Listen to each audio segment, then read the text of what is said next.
How's it going, ladies and bruises? I'm Sixkilla and welcome back to the Sekimeiya. I'm sticking in glasses mode from now on. I did find that it helped with the, it might be the colour of the text that's throwing me off. I really don't know, honestly. You know, I read a lot of these, as you're probably well aware, so it's just something I don't usually come across. But I guess white text is not something that happens that much, because usually it's... I don't know. Anyway, Sai's being dodgy. He's got a second Sekimeiya, potentially. He reckons he hasn't time traveled, yet somehow he exists in two places at the same time. Yeah. Anyway, let's carry on, shall we? We entered the event room, where that Sai and I had left a second great first line for the episode, you know. Where that Sai and I had left his Sekimeiya. Cool. However, the cabinet was empty. Oh.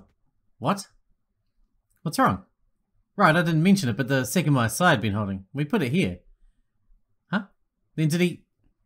Instead of answering, I opened the opposite door and entered the room we travelled from. You closed the glass again. Did you also put the cushion back in place? Yes, it had been left out, so I put it back with the Sekimeiya under it, so that it wouldn't stand out. I didn't want to touch it, and I thought that you had to be nearby. I went ahead and grabbed it. It didn't take me long to confirm that nothing was below it. It's not here. That's... Yeah, Sai must have taken it. Both of them. He had the perfect chance and alibi. After escaping, he must have come here. Maybe he hid somewhere else. Really? What's he trying to do? I don't know. But he might have two Sekimeiya at his disposal. If he travels to the past along with holding one, he could appear where I saw him and explain the existence of it. But like you said, there's a paradox, right? The other Sekimeiya has no origin, and him travelling with it is what allowed him to travel with it. Which is why I think there has to be more to it. We need to go talk to him. Shiroi agreed, and I put the cushion into place before leaving. Since the elevator should still have been out of commission, we took the stairs up. In just a minute we were in front of the top staircase. Before stepping inside the attic, I asked Shiroi to hold up. I looked at these footprints before leaving. They've all degraded, but I believe these are new. I pointed at the pair of footprints that looked more prominent. You can tell? These should be mine since I was the last person to leave the attic. They fit. I thought so, meaning that nobody else entered or left through this door apart from you. We walked in. Nobody was in the living room, but faint voices could be heard coming from the bedroom, where we'd been. Upon opening the door, 5 pairs of eyes fixed themselves on us, and Sai took the initiative to begin speaking without letting anyone else react. Hey, you two. Did you enjoy your 50-minute trip downstairs? What the hell were you doing?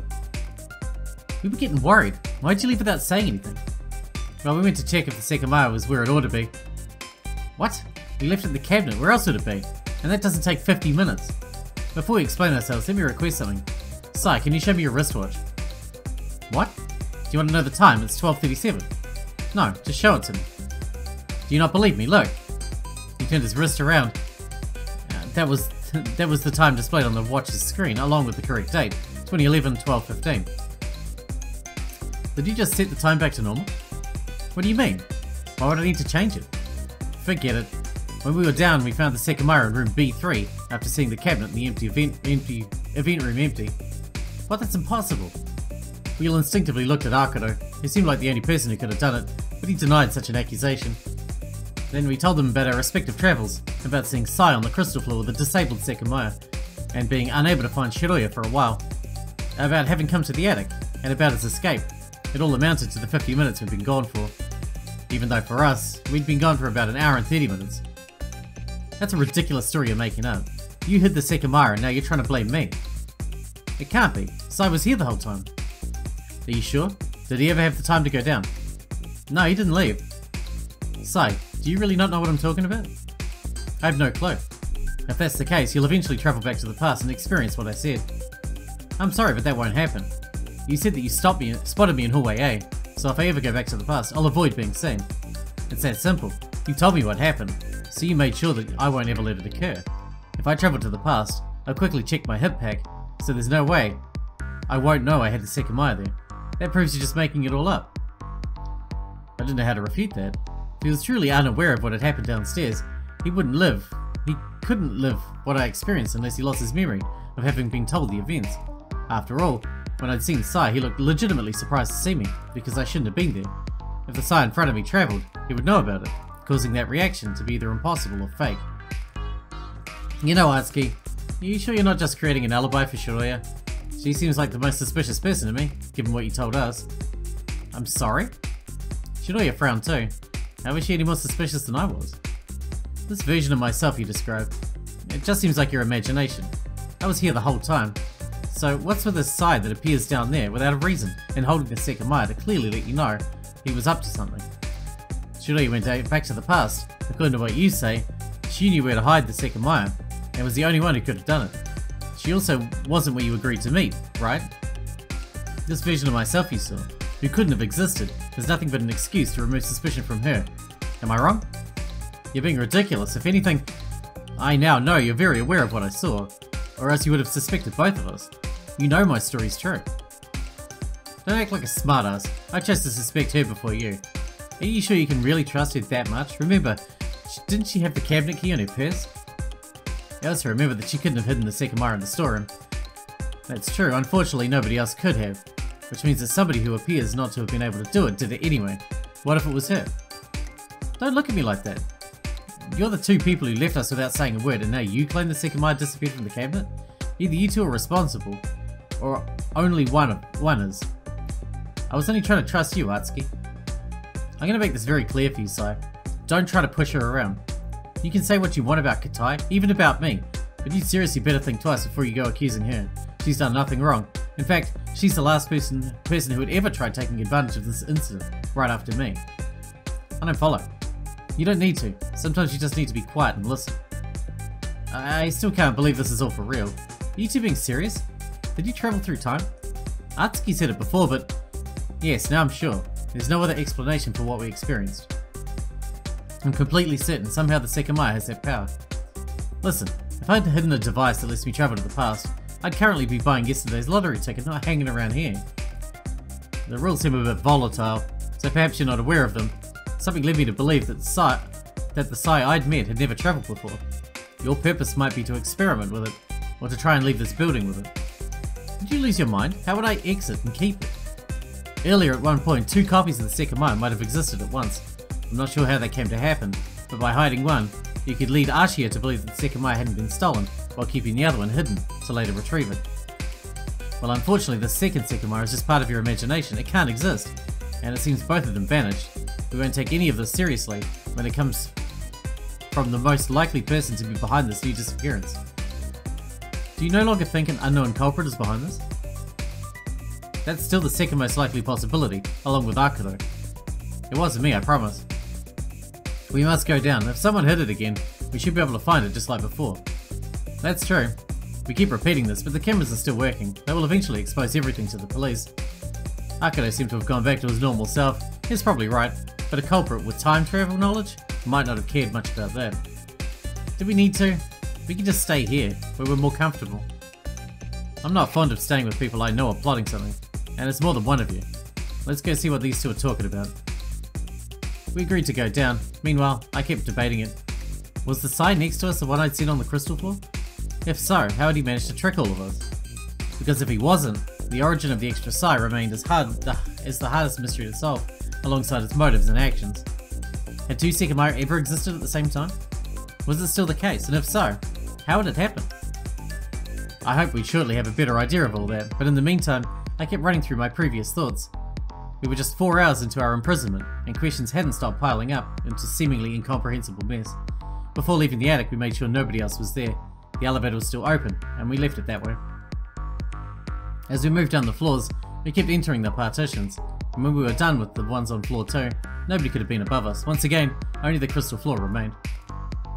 All of us went to the event room, leaving Eleanor and Isla by hallway A to watch the stairs like before, stars. Shiroya and I had left the curtain uncovered, so everyone else immediately saw the empty interior. Atsuki, be aware that this is your doing. Ashiya will find out. That's fine. We had nothing to do with it. It must have been Sai. We waited a couple of seconds for his denial, but it never came. Wait, is he not here? We turned around to find out that Sai wasn't with us. Shiroya, next to the other door we left open, peeked at hallway B. Where are you going? Sai didn't reply. When I looked at the hallway, I saw him in front of a door. Even though he'd heard us, he ignored our call and disappeared off into hallway C. What the fuck is he doing now? Katai gestured to Eleanor to stay in the opposite hallway. Shiroya and I were interested in the room Sai had been next to, so we approached it with Katai behind us. Sai, come here. Where'd you go? Shiroya reached the door first and opened it. Inside was the cleaning room. I wasn't sure what Sai had been about to do, but we'd seen him standing in front of the door. Shiroya and I entered while Katai continued towards hallway C in pursuit of him. He stopped himself, but I saw his arm about to open the door. He was definitely going to go in here. There was only one reason why. He must have hidden the Sekimeiya there and wanted to activate it. If he'd done that, he could have disappeared without us noticing. Shiroya was looking around while I questioned Sai's ambiguous action. If he hidden the Sekimeiya in that room, I wasn't sure why he'd left upon realizing that we'd seen him. He should have given up, and instead he'd gone off to hallway C. Before I had time to think about it, the dim environment around me changed. A large light was illuminating the much more comforting scenery. I felt no confusion at the time, as I realized immediately that I teleported to the living room in the attic. This is getting too crazy. What the fuck happened now? I knew that I'd travelled, but I hadn't been the one to activate the Sekimeiya. It didn't catch me completely off guard since I'd already learned that that was possible. That meant I must have been in the range of the Sekimeiya. It had most likely been in the cleaning room. And Shiroya must have been the one to activate it, meaning that she should have also appeared somewhere. How far did I go this time? Once I thought that, I considered some implications of what had happened. The past hour had been very dense. Sai had managed to appear and disappear, and Shiroya had investigated every floor. That meant somehow we'd remained unseen the entire time. Assuming that she travelled too, I looked behind me and saw that the door to the staircase was open. Drawn to my noise, a figure appeared from the hallway. It was Shiroya with a disoriented expression. Oh, you're here. What time is it? No idea. You just travelled from the cleaning room, right? Yes, you did too? I did. I appeared here, so I don't know the time. I see. I thought I'd seen something inside the cleaning cart. I reached out for it and then suddenly felt pain and appeared in this hallway. I think there was something else pretty small and dark next to the Sekimeiya, but I didn't get to see what it was. So, I didn't get caught in your... I did get caught in your travel. Regarding your question, I think I might know the time, approximately. The staircase door is open, so this is past the time that we unlocked the attic. There are a bunch of footprints next to the door, but I don't see ours. That must mean you and I haven't gone down yet. These are probably the ones that we left after going back up, when we found Akiro in the bathroom. We're not before that point, since there are too many. Then right now, we're all in the bedroom. Most likely, I think we should hurry. What do you mean? I started moving toward the hallway as I explained it. I whispered to her, earlier you said that you followed the group up, and when you got to the attic, Katai and Sai were already in the bedroom, telling us about the letter they'd found. This is happening now. So we're about to head downstairs, and your past self who's hiding in the floor 6 partitions right now will come. That's right, yeah, and we weren't seen. We hadn't left any footprints right in the front of the door. The ones around the room should blend in with the others, making it unnoticeable that we'd appeared here. In a few minutes, Sai and I would also arrive, and that past me wouldn't pay any mind to those footprints. Do we take the elevator? Its door was open. If Shiroya was on floor 6, she'd probably hear it, and she had said that it hadn't been used once. I denied, but not only because of that. By going down, we could have been seen by my other self, who was looking around for Akiro on the crystal floor. During the following minutes, Shiroya and I had inspected every floor and managed to miss each other. Why does it matter if we see ourselves? Like, is this a Shadow of Destiny situation where if you touch another version of yourself, you cease to exist entirely? Because no one's actually brought up any potential or any rules that say that we can't see or interact with ourselves. So, why not, right? I mean, maybe our character played Shadow of Destiny is just wary of it. I hope he did, because it's a good game. I'm not sure what to do. Hiding from ourselves purely because we didn't see anyone in the past seems pointless and kind of ridiculous, but the only place in which we'll be unspotted will be on this floor. Yeah, we should probably stay here. Maybe we'll be able to understand what Sai did too. She was right, and we had 3 places to choose. The elevator, the storeroom, and the other bedroom. We knew every other place would be entered eventually, so of course we chose the more spacious bedroom. As we headed there, our bodies froze for a second.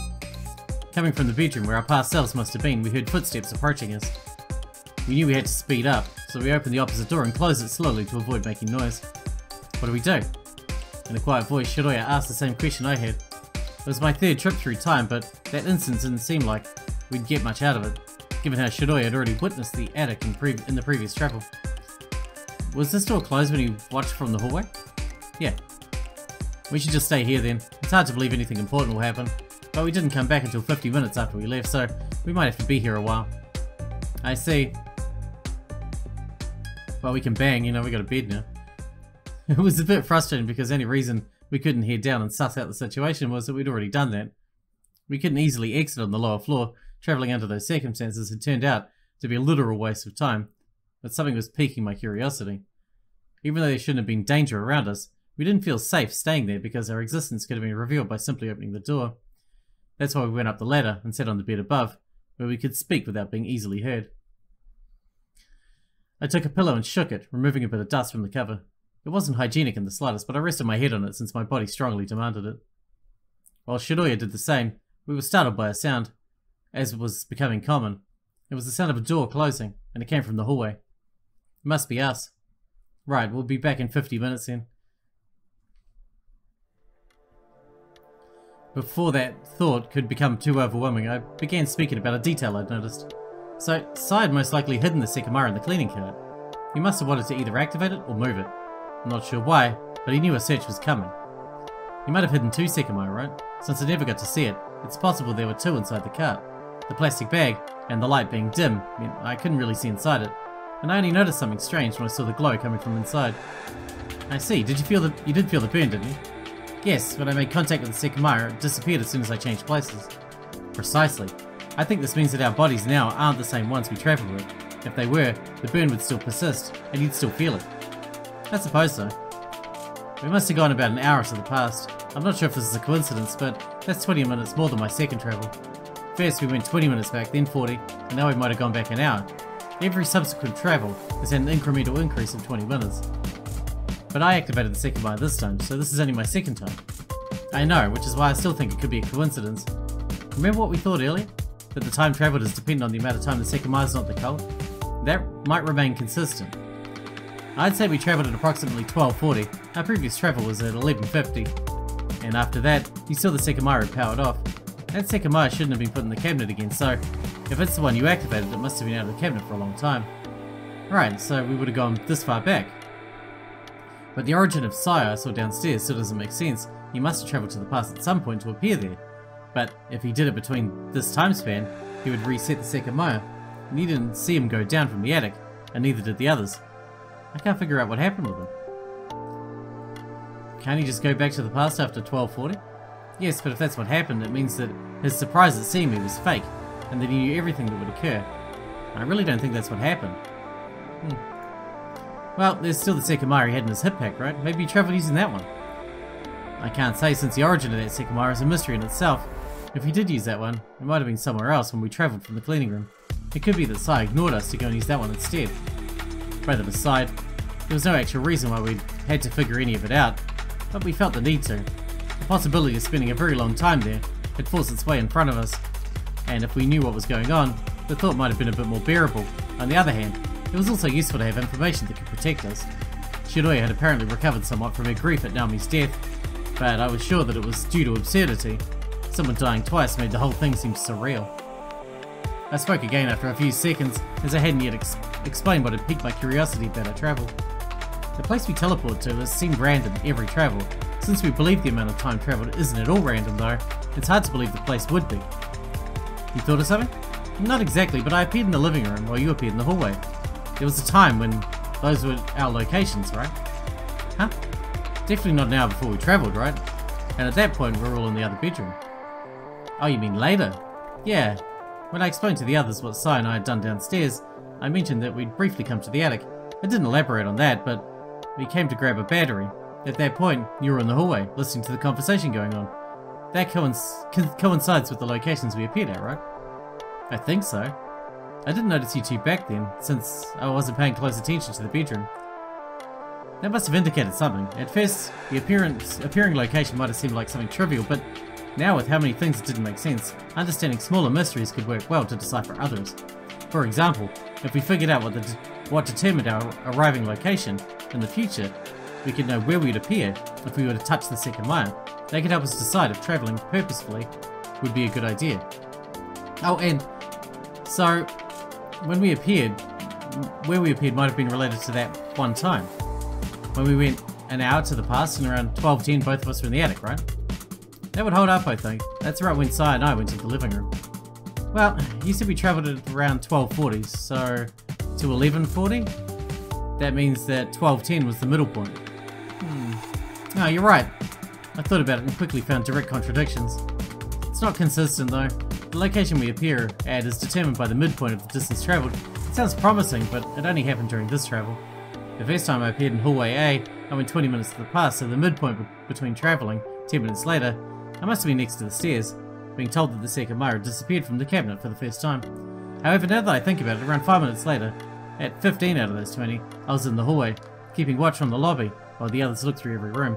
That's pretty much where I appeared, so it could actually have been that same position. I see. So you appeared where you were at 3/4 of the distance travelled. I have no idea.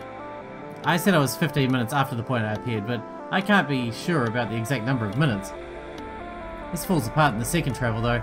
We went 40 minutes to the past and I appeared in the security room, while you appeared in the floor 2 partitions. Not only that, but I was sitting down in mid-air. We travelled from 1150 to 1110, and during those 40 minutes, I was never in the security room.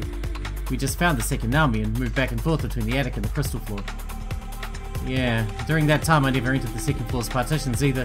Well, before we found Arcado in the bathroom. We came down from the attic and searched every floor, but I didn't step very far into the partitions since everyone else was looking too. I appeared deep into the second one, so it can't be from that time. So, we can't get anywhere with this. Appearing where both of us were at 1210 might have been a coincidence, but if it wasn't, I have no idea what determined it. As I said that, I thought of another valuable thing that we could get out of figuring out what determined the appearing location. We were dealing with Sai and a culprit who had travelled with the Sekimeiya. If the arriving location somehow depended on the previous location, we could know where someone had been in the past, if we knew the location they'd appear in, effectively drawing information out of them. I couldn't apply it to Sai since I hadn't seen him appearing anywhere, but it might have been something to keep in mind for the future. For sure. Any way to track their locations more is helpful.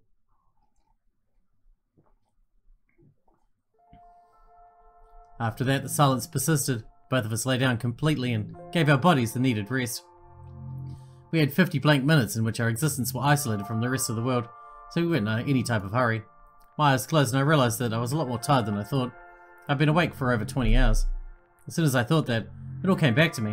How we'd spent our past week and everything about Mia. I couldn't see Shidoya's face, but her immobile body gave away that she was exhausted too. Our deep breathing became background noise as I subconsciously reminisced about how our life had been until recently. I knew none of that would go back to the way it was, but even though I'd already accepted it, I still felt the same sharp pain every time I acknowledged the truth. And instead of moving through things normally, the Sekimeiya had appeared before us. It was still a ridiculous thought, but I travelled back in time more than once. Such a thing was real and very ironic. During the past 2 weeks I'd pointlessly thought about it a number of times, if only I could go back in time. Every time something negative of significance had occurred in my life, I'd resorted to these pointless thoughts. They were necessary though, as immersing myself in a better world often seemed to temporarily alleviate the pain. While I thought of a world in which Mia hadn't met such an abrupt end, I could successfully depart from the real one briefly. The only way to truly achieve that, I'd thought, was by travelling through time and avoiding the pain that had led to her death. And then, as if the universe was laughing in our faces, time travel had become possible right in front of us. However, instead of reopening the door to the normal world, it had created a tangled mess threatening to trap us in the tower for weeks. Not only that, but it seemed that even if we managed to solve every riddle surrounding the Sekimeiya, it'd be useless for us. Changing the past is not possible. Travelling back would just form a loop.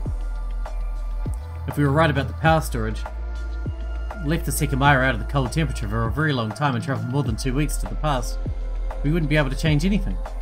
Perhaps it wasn't the real way to put it. Something would prevent us from travelling like that in the first place, as if it was an impossibility. Or maybe we'd travel and suffer an accident before we could try to defy reality. There's no way Shidoya hadn't thought of it already. If we went back to prior to Mia's death, we'd just have to suffer it again from another angle. In my head, as my consciousness slowly dissipated more and more, it all sounded like a ridiculous story I was making up. In reality though, many time travel stories revolved around going back to the past to prevent an incident from taking place. Be it to save a person or save humanity, I wasn't the creator of that idea, even though it might have been present with every person, as haphazardly thinking about going back in time after a bad experience was very common. I laughed inwardly because something else usually present in those stories had occurred in the incident of 2 weeks ago. Mia's body hadn't been found. But it would have already jumped all sorts of theories. if it hadn't only been for that. In fact, though Mia's body couldn't have been found, it had disappeared in the blink of an eye due to the explosion that had taken her life. Despite that, parts of her had been quickly found. Her jaw had confirmed her identity with zero chance of doubt. Her clothes had been found all over the place as well, and it hadn't been anything short of a miracle that Shidoya and I had made it out safely without critical injuries. That was why thinking about giving another meaning to the past was also futile. It was the only way to get around the casual loops. Going back to the past to explain what had happened in a different way, lamentably her jaw had been found, preventing that completely. I was aware that if I was about to fall asleep, I didn't want to, but I also couldn't resist it. I didn't know if Shidoya had already given up, but she hadn't moved in a while. Can I not go back to the past, save Mia, and threaten the forensic technicians to say that they found her jaw? Such delusions were nothing but that. Had I already saved Mia? Of course not. I often used to be optimistic as I fell asleep, and I'd realise how foolish I'd been immediately after waking up. In reality, I'd personally seen pieces of her clothes with burnt skin stuck on them. I could have very slightly embellished it by thinking that they could have belonged to someone else, and that Mia had already been saved by one of my future travels, but I knew that the flesh I'd seen had truly belonged to her, no matter how many imaginary scenarios I intended to make up. The next thought I had was very different. I fell asleep. Amidst all my fantastic thoughts, my consciousness had given up. It felt like no time had passed, but I knew better, that sometimes that meant I'd been asleep for a full day. It wasn't easy to move. When I tried to stand up, I saw that Shidoya had fallen asleep on the other bed. I sat up, aware that since nobody had come for us, not much time could have passed. I didn't want to wake her, but I also wouldn't leave her behind to go explore, so I simply waited, as that brought no downsides. My head was very cloudy, and my muscles let me know that I hadn't chosen a good position to sleep in. With how tired I was, though, I barely paid mind to that. My movements have a delayed effect on Shidoya, so I didn't have to wait very long. She woke up seconds after I started to lie against the wall. With her eyes almost closed, she turned around to face me. It wasn't a new sight, as I'd seen her woozy morning face a few times in the previous days. Sorry, I fell asleep. How long's it been? I don't know, I sleep too, since nobody has come for us yet. Probably not that long. I see. Instead of sitting up, she plummeted back down. Sleeping for such a short time used to make me feel even more tired, but since there was no guarantee I could continue, I forced myself to resist. It was clear that we needed to sleep for much longer, but we were still in a very uncertain situation, around someone who had murdered the same person twice. Seeing it that way, it was scary to think we'd fallen asleep because once our 50 minutes ran out, we'd be completely defenseless. Technically, nothing prevented anyone in the other bedroom from entering ours as soon as Shidoya left the hallway. I was sure that Shidoya felt it too, probably more strongly than I did, a creeping fear that we could be killed at any moment. Forced deep down inside of us by the rapid pace of developments inside the tower. It was a testament to her resilience that she hadn't outwardly broken down, and I didn't know how I was managing it. A couple of minutes later, Shidoya had rolled in bed a few times until she'd come to the realization that she wasn't going to easily fall asleep again. Being more aware of the risks might have prevented her from doing so at that time, so she shortly sat up and breathed slowly while rubbing her eyes. After a final yawn, she decided to speak. Well, what do we do now? If we look through the door, we should be able to know if we've used our time up or not. Alright, let's see if anyone's still there. I had to balance myself after standing up. My body didn't react well to the abrupt change. After I was steady, Shidoya grabbed her purse and we went down the ladder. I gripped the handle and peeked through the small gap that let me see the hallway. Is the other bedroom still closed? Yes, but we also closed it when all of us went to the crystal floor. Oh, so how do we figure out if anyone's inside? Maybe the footprints could tell us. We walked carefully through the hallway, having no sense of time. It was a very strange feeling, but everything around us was fully silent. If people were still in the other bedroom, the door was perfectly hiding their presence. Once we got to the living room, we identified a slight change. Did we leave it like this? We'd been used to looking at the footprints in front of the door, but that was no longer possible. The door was closed, and the movement of it had erased every single footprint nearby, creating an empty arc. We must have. This means that the group already left, though. Even though the motion of the door had erased nearby marks, there were many around the entire room. They were much fainter than the last time I'd seen them, so I was still able to recognize that new ones existed. I glanced at the elevator. Its door had not yet been closed. Well, we need to go down then. We travelled from the cleaning room right after we got to the crystal floor, so it'll be fine. Yeah, let's see if something happened. I figured the others must be searching for us. I opened the door, retracing its arc, and we began to slowly go down the stairs after I opened it. The next door was closed too, but it was unlocked. We stepped onto the 6th floor, and we were met by less comforting scenery. It was a strong reminder of the recent events. We didn't have the will to check every partition, so we walked around the floor at a slower speed than normal, still getting our rhythm back. We hadn't used the elevator, but there was no real point to that. As we headed down, our echoing footsteps were all that we could hear. The silent path ended at the final staircase. Even though logically we should have heard people, we were only met with more silence. There should be people here. Let's go to the cleaning room. Right, maybe the Sekimeiya is still there. I'm also curious about what else was in that cart. Alright, we're going to wrap this one up because we're out of time for today, but I'm also curious about what else was in that cart.